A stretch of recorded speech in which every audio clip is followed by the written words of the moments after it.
If you're a fan of budget vertical retro handhelds, and I know you guys are out there because of their popularity, then for the most part, your choices have been fairly binary. Either you're Team Miyoo and likely own a Miyoo Mini Plus, or Team Anbernic with their equally great 35XX Plus. Sure, there are many more budget vertical handhelds than these two, but for the most part, these two seem to have resonated with the community more than many others. Now, these two devices are so similar that I often find it hard to explain to the average Joe why they might prefer one over the other. Sure, you can argue one custom OS is better than the other, or there's an extra port or a slight performance difference, but let's face it, for the majority of people who just want to play through a handful of Pokemon games from their childhood, that stuff really isn't important, and either of these budget vertical handhelds would do. These two have been the go-to choice for vertical fans for months now, and in the retro handheld space, that's equivalent to an eternity. With neither company seeming to want to rock the boat, at least until now. With the release of the Anbernic 40XX V, vertical fans now have what I would consider a worthy contender. One that might even get the most dedicated Miyoo fans like myself taking a good look.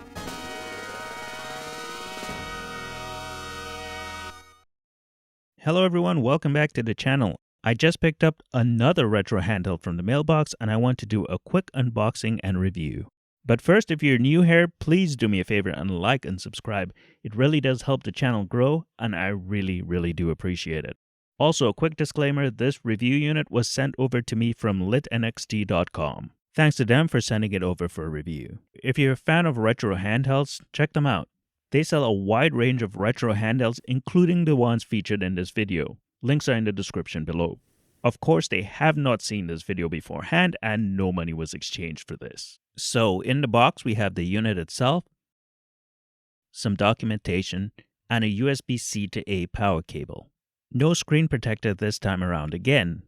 This is the second unboxing from Anbernic that did not include an in-box screen protector.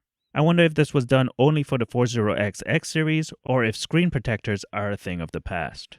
There are some third-party ones available, including on LitNXT's website, so grab one of those if you tend to scratch up your screens like I do. Now on the website, the RG40XX V retails for $86 US and comes in 3 color options. A very clean white, a blue, and the one that I received here, the transparent black. The plastic on the 40XX V has a noticeable texture to it.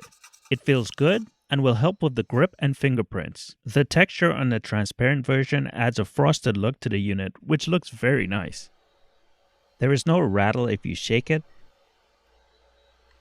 which is always a plus when considering the overall quality.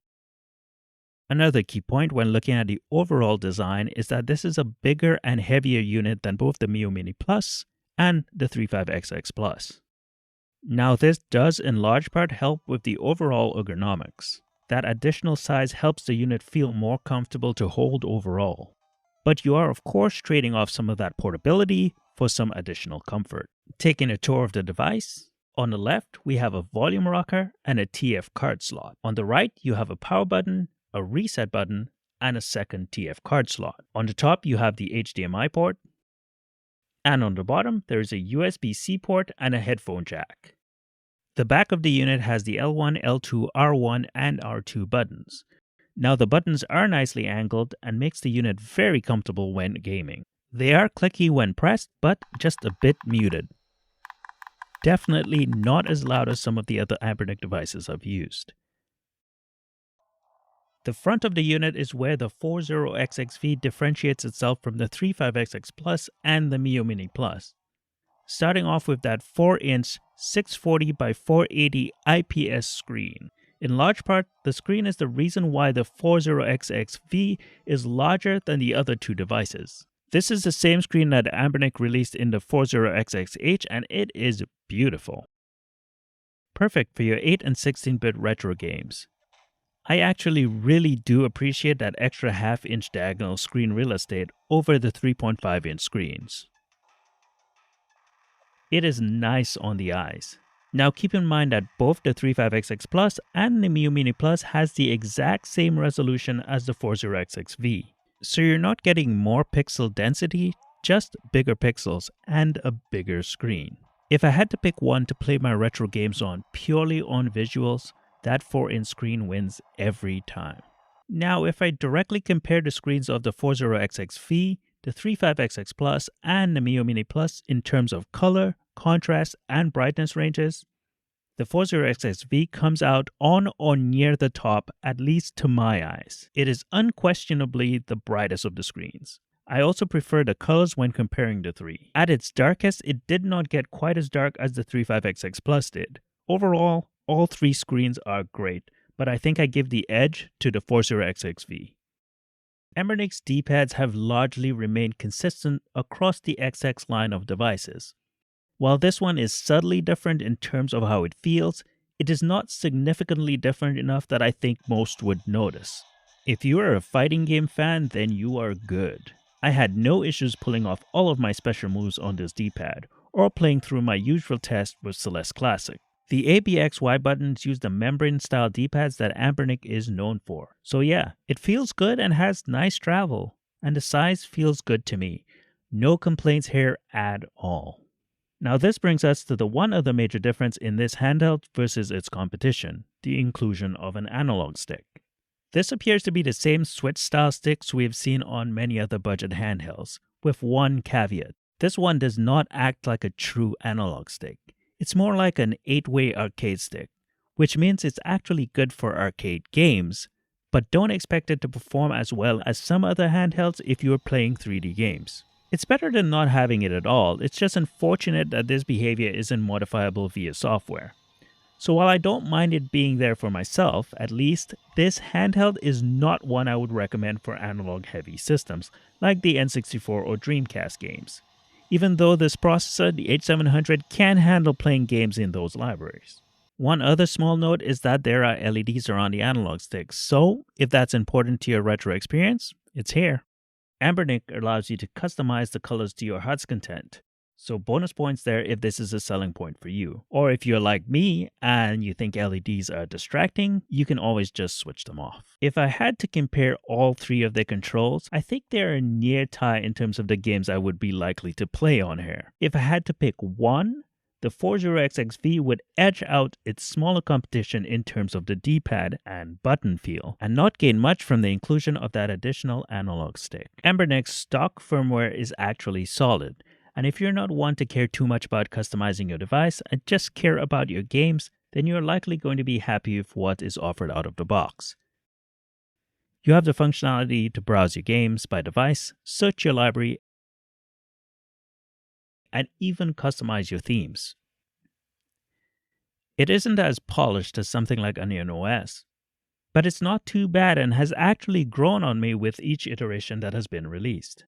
With that said, you also have quite a few custom firmwares to choose from because the H700 has been around for quite a few months now. If you like a simple, clean UI without any bloat, then take a look at MinUI. If you prefer a more Botticera-like experience, check out Cannoli. There is also an upcoming release of Miyoo OS that's coming out sometime in October. This one looks really good and I think this is the one I will be keeping on my device moving forward. I've been playing around with it and I really like how clean and simple yet powerful this firmware is. This beta release seems quite mature, allowing you to customize themes, use tools like SyncThing, and even customize the LED. Definitely my top pick for the 40XX V once it's actually released. Performance on the 40XX V is the same as all the other H700 devices Anbernic has released. It is capable of running a large number of Dreamcast and N64 games and everything below. Your Genesis, Super NES, Game Boy, Neo Geo, and PS1 games all run without any issues. Now, just because this device is capable of playing a library of games doesn't mean I would recommend you getting it for that. I would recommend the 40XX V for PlayStation 1 and below. And that's mostly because of the form factor. So yes, it has an analog stick, but because of that form factor, I would not recommend you playing analog-centric games on this device. The 40XX V shines when playing through 8 and 16-bit generation of games. And with that larger screen, makes it one of the best ways to play pixel-based games if visuals and eye comfort is the most important to you. So, is the 40XX the new king of the budget vertical handheld? Well, no, I don't think I would go that far.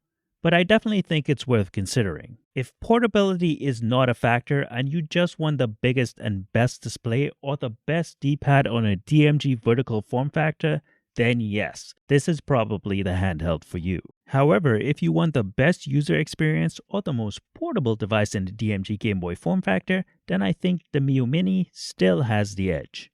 With that said, with the updated Miyoo OS being released later this month, the 40XX will gain access to an amazing firmware option that offers a comparable experience to Onion OS. And at that point, we may be back to yet another binary choice. Do you prefer the bigger screen of the 40XX or the portability of the Miyoo Mini Plus? Thanks so much for sticking around and watching, and thanks again to LitNXT for sending out the review unit.